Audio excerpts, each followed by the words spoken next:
Olá, meus queridos irmãos, minhas irmãs, com alegria cumprimento a todos através de mais um estudo da Palavra de Deus. Que Deus nos abençoe e nos guarde, que ao abrirmos a lição possamos receber a iluminação do Santo Espírito de Deus para prosseguirmos no nosso viver diário com o entusiasmo necessário e a fé necessária para subirmos um dia no pódio da vitória na fé e fazermos parte da galeria dos campeões da fé. Gostaria de convidá-los para uma palavra de oração. Senhor Deus, muito obrigado por mais essa oportunidade de estudarmos a Tua Palavra. Nos ilumine, nos guie, nos prepare, conduza-nos sob Teus cuidados, nos instrua e nos abençoe, em nome de Jesus. Amém, Senhor. Maldito dia. Apocalipse capítulo 4, verso 11, diz o seguinte: És digno, Senhor e Deus nosso, de receber a glória, a honra e o poder, porque todas as coisas Tu criastes, sim, por causa da Tua vontade, vieram a existir e foram criadas. Olha, meus amados, aqui, para superar a compreensão desse texto, só Apocalipse 22, 13, onde o próprio Deus se identifica em pessoa como o princípio e o fim, o alfa e o ômega. Esse texto ali então fica absolutamente explícito quanto ao perfil absoluto, divino e vital e eterno de nosso Redentor, de nosso Senhor. Realmente, a vontade dele foi criar uma terça parte só que caiu. Se duas partes romperam, segundo o Escrito Sagrado, valeu demais a pena. E dentro dessa terça parte que caiu, dentro dessa minoria, quantos e quantos? O Apocalipse apresenta uma multidão incontável de salvos, de remidos, que serão recuperados. Valeu demais a pena, valeu demais. E os que não caíram continuam procriando e enchendo o universo afora. E a raça caída será peneirada, joeirada e selecionada para que fiquem realmente os remidos que aceitaram o Redentor. Dentro do contexto da lição agora, vamos avaliar a sabedoria divina relatada através dos ensinos desse patriarca, que foi convidado a fazer parte do ministério da dor e não tinha razão nenhuma para que ele entrasse olhando de uma ótica humana, apenas numa ótica divina, que ele então não tinha noção dos bastidores que lutavam por trás desse véu da sua vida. Dentro do exercício do sofrimento é que ele foi descobrir a duras penas a razão do seu sofrimento. E ainda bem, descobriu, se conscientizou e venceu, mas viajou no fundo do poço, bem no fundo. Chegou a expressar, entre aspas, pereça o dia do meu nascimento. É o que está em Jó capítulo 3, verso 3. Meus amados, poderíamos dividir em três partes o contexto relatado do verso 1 ao verso 10 do capítulo 3 de Jó, analisando essa primeira parte do capítulo. A segunda parte analisaremos no próximo tema. O que vemos do verso 1 ao verso 6 é uma tristeza tão profunda, uma dor tão profunda, um lamento, um suspiro tão doído, que Jó chega a insinuar que se fosse possível voltar no tempo e apagar aquele dia que ele nasceu, que para ele seria a melhor coisa.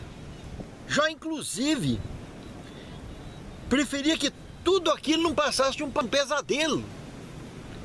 Como se o sofrimento era tanto que ele falava, não, quem sabe, eu dormindo um pouco eu acordo.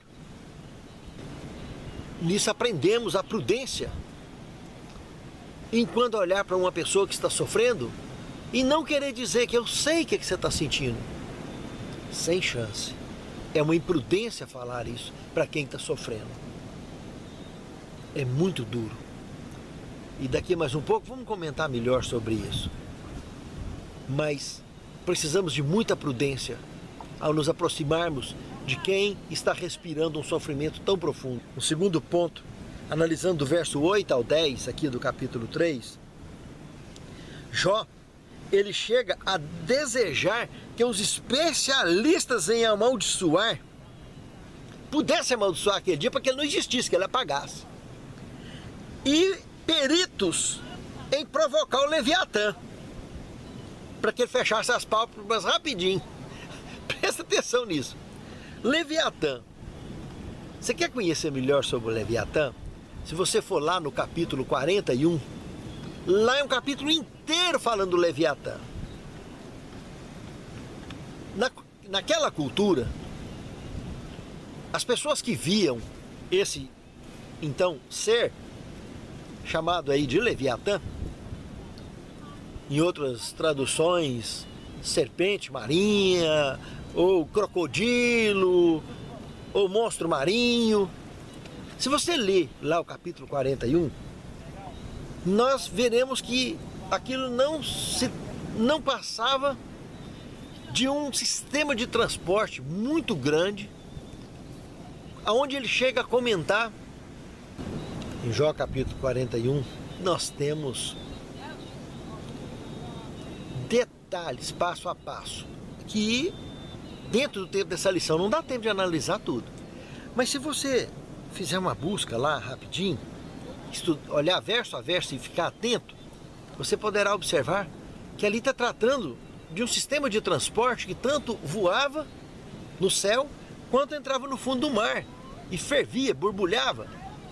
Um sistema de transporte que ali ele usa termos, por exemplo, como couraça dupla. Couraça dupla é um termo para aço de embarcação naval, que nem existia naquele tempo. Aço que existia naquele tempo era de couraça de escudo, ou aquelas couraças que os guerreiros usavam.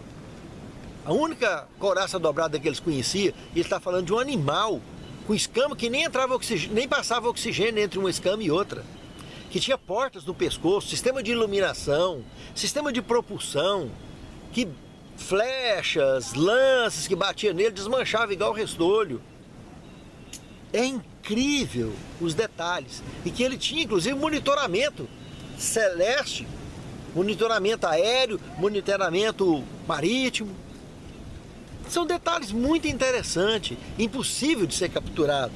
Inclusive, se olharmos lá em Salmo 74:14, consta ali um Leviatã abatido em pleno deserto. E se olharmos também lá em Isaías capítulo 27, verso 1, vimos também uma ideia de que a serpente ou o dragão utilizava esse tipo também de transporte. Era confundido com esse tipo de transporte marítimo. E que lá em Ezequiel, no capítulo 28, lembra? Do verso 1 ao verso 3, tem ali um claro relato que Satanás que colocaria o trono dele no meio dos mares. O que eu estou querendo mostrar? Jó, ele pôde deixar registrado detalhes muito importantes, talvez para a época dele, olhando do ponto de vista da ufologia bíblica, não ia pesar nem para mais e nem para menos. Mas para os nossos dias, tem um certo peso. Nós sabemos que hoje, que houve uma série de manifestações no mar, como a travessia do Mar Vermelho e coisas do gênero, travessia do Jordão, que Deus usou recursos bastante milagrosos para que multidões enormes, milhões de pessoas pudessem atravessar. E que essas águas ficaram como paredes, o chão ficou liso, sem atoleiro. É muito incrível, são detalhes que realmente impressionam. E nós sabemos que a Cidade Santa vai descer um dia para cá. Nós não estamos falando de uma cidadezinha, não. É uma cidade de 550 quilômetros cada lado dela. E a sua altura também. Isso tudo são coisas muito importantes que estão relatadas, distribuídas como um quebra-cabeça enorme na Bíblia Sagrada. E esse ser, chamado então de Leviatã, que Jó estava aqui dizendo que alguém especialista em provocar o Leviatã, em irritar ele, era muito mais fácil irritar ele, porque já morria logo. Não importa que tipo de criatura que estava pilotando, que estava dentro de um Leviatã daquele, mas se sentisse insultado de alguma maneira, a ideia que se tinha em mente é que fecharia as pálpebras em 2 tempos. Era só provocar ele, o Leviatã. Tido então para eles naquela época como um terrível monstro marinho. Lá mesmo no capítulo 41, fala que quem provoca ele vai lembrar da batalha e nunca mais na vida faria tal coisa.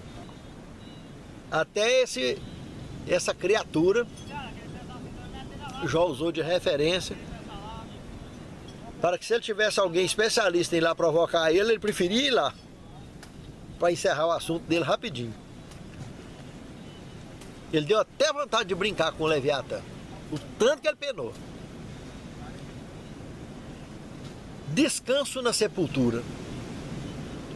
Jó capítulo 3, verso 11 ao 26, a outra parte então do capítulo, nós podemos dividir aqui em mais 2 pontos de observação muito interessante esse capítulo. O primeiro deles, que descanso e repouso na sepultura, que tanto bons quanto maus é igual. Os bons descansam de suas obras e os maus também, na sepultura. Ou seja, vida após a morte, dentro do contexto bíblico, tanto de Jó quanto de toda a Escritura Sagrada, está descartado. Não existe vida após a morte. A única maneira de alguém voltar a ter vida é através da ressurreição. E a ressurreição, uns terá para a vida eterna, outros, infelizmente, para o descarte eterno. O segundo ponto, analisando aqui, olhando especialmente o verso 16, Jó chega a comentar que o sofrimento dele estava tão intenso que ele preferia ter sido vítima de um aborto oculto, escondido, para ele não ter chegado nem a existir. Ele só queria romper o tormento de sua vida, atravessar aquelas densas trevas em que sua vida se tornou, aonde infelizmente o sono da morte seria um verdadeiro descanso para quem suspirava tanta dor. Mas tudo isso ele só queria se tivesse o aval divino. A dor dos outros. Quarto tema. Analisando Jó capítulo 6, verso 2 e 3, diz o seguinte: ó, se minha queixa de fato se passasse e contra ela numa balança se pusesse a minha miséria, essa na verdade pesaria mais do que a areia dos mares. Olha só, meus amados, pensar que a areia dos mares pesaria mais do que o sofrimento dele.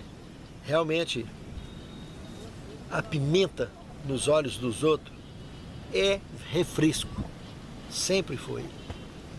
Não adianta querer imaginar que você sabe o que o outro está sentindo, porque mesmo que você soubesse, que você já tivesse passado por aquilo, não é você que está sentindo agora. Mesmo que o seu trauma daquele sofrimento te lembre o que aquele indivíduo está ali passando, o melhor que você pode fazer é ser parceiro, é ser companheiro, ajudar aquele indivíduo a carregar sua própria cruz. Isso é o melhor que você poderia fazer. É por isso que eu digo que visitar hospitais, principalmente os hospitais de câncer, visitar presídios, são boas sugestões para quem quer exercitar a missão de um consolador, de alguém que realmente deseja trabalhar com essa missão de consolar as pessoas, que é algo muito nobre, consolar, orar, aliviar a dor das pessoas com a esperança da palavra de Deus e com o apoio do calor humano é algo muito nobre. Quinto tema, a lançadeira do tecelão. Analisando Jó, capítulo 7, verso 1 ao 11. Analisando Jó, capítulo 7, verso 1 a 11, temos aqui a ideia que Jó queria passar para nós. É a rapidez com que passava os seus dias e o sofrimento nada de passar. Ele comparou com a lançadeira do tecelão. O único consolo para Jó era o sono da morte. Infelizmente, ele não via outra saída de tão fundo e escuro que estava o poço que ele entrou, para que ele pudesse, de fato, usufruir da promessa da ressurreição e da redenção. Ele não via outra saída, a não ser Deus permitir que ele repousasse no sepulcro. Por isso, ele desejava, de forma inconsolável, que a sua vida pudesse ser resumida no descanso fúnebre. Jó, ele não colheu porque ele plantou. Ele não plantou nada do que ele estava colhendo. Ele foi chamado para viver o ministério da dor. Mas diferente da certeza absoluta de que todos que plantam esse tipo de situação colhem indiscutivelmente. Se sem plantar estamos sujeitos a colher por sermos convidados a participar do ministério da dor, imagine se plantar. As pessoas que consumem produtos transgênicos, as pessoas que fumam, as pessoas que bebem, que usam drogas, todas estão plantando algo que elas colherão de maneira letal, indiscutivelmente. É por isso que o amor e a dor é um paralelo de perfil que Deus usa para salvar as pessoas. Ele chama por amor. Se não ouvir, ele chama pela dor. Se for essa a única forma, e isso se tratando de salvação como um todo, não só por comer ou deixar de comer as coisas, por beber ou deixar de beber, mas por aceitar ou não aceitar a verdade, que é absoluta, e a nossa vida é como um orvalho, e Deus quer nos salvar a qualquer custo. Por isso ele utiliza dessas duas formas. Chama por amor. Você ouviu? Bem-vindo, servo bom e fiel. Se não ouviu, ele vai deixar você passar pela dor, porque a última tentativa que tem é o cálice. Vai que dá. E você um dia agradecerá eternamente a salvação recebida. Sexto tema, Maha-Enosh. Que é o homem? É o que temos relatado em Jó, capítulo 7, verso 17 a 21. Aqui fica explícito a insuficiência de qualquer mortal. Por nós mesmos, nós não passamos de pó. A primeira razão, podemos ver aqui em João, capítulo 3, verso 16. Deus amou o mundo de tal maneira que deu o seu único da espécie. Olha que razão maravilhosa de entendermos o porquê que nós precisamos olhar para Ele. Olhar para Deus, olhar para o sacrifício de Cristo e dar valor na nossa vida e não ficar parecendo um pó jogado ao pó. A nossa vida tem que sair dessa condição. Ela foi criada com um projeto original de vida eterna e não simplesmente de ser um membro da raça eleita, mas como a segunda razão expressa aqui no 1 João, capítulo 3, verso 1, que nós somos reincluídos na família, chamados de filhos, filhos de Deus. E que, conforme o texto bíblico diz, o mundo não tem como reconhecer isso. Não tem como entender isso, e muito menos aceitar. Como? Ele vai reconhecer? Nós fazemos parte da raça eleita. Temos obrigação de não só aceitar, como entender e ensinar sobre isso. Pense nisso, meu amado irmão. Pense nisso, minha amada irmã. Sétimo tema, o que é o Senhor? Vimos na lição passada que Jó perguntou o que é o homem. Mas se você parou para pensar o que é o Senhor, o que você acha de respirarmos e refletirmos um pouco? Se você parar de respirar, segurar a sua narina, você vai sentir que precisa do oxigênio. E esse oxigênio, quando você respirar, que te trará o alívio da vida, você vai se lembrar de quem te disse que é o caminho, a verdade e a vida. E não terá dúvidas de quem é que está dando esse oxigênio para você respirar. Quem que te mantém de pé e quem que te convida a fazer parte da família divina. Senhor nosso Deus, muito obrigado pelo teu cuidado por nós, pela oportunidade de comungar contigo através da lição da tua palavra. Santifica-nos em tua palavra, porque a tua palavra é verdade.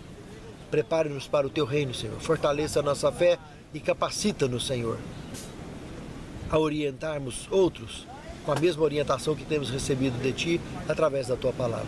É o que te pedimos agradecidos em nome de Jesus. Amém, Senhor.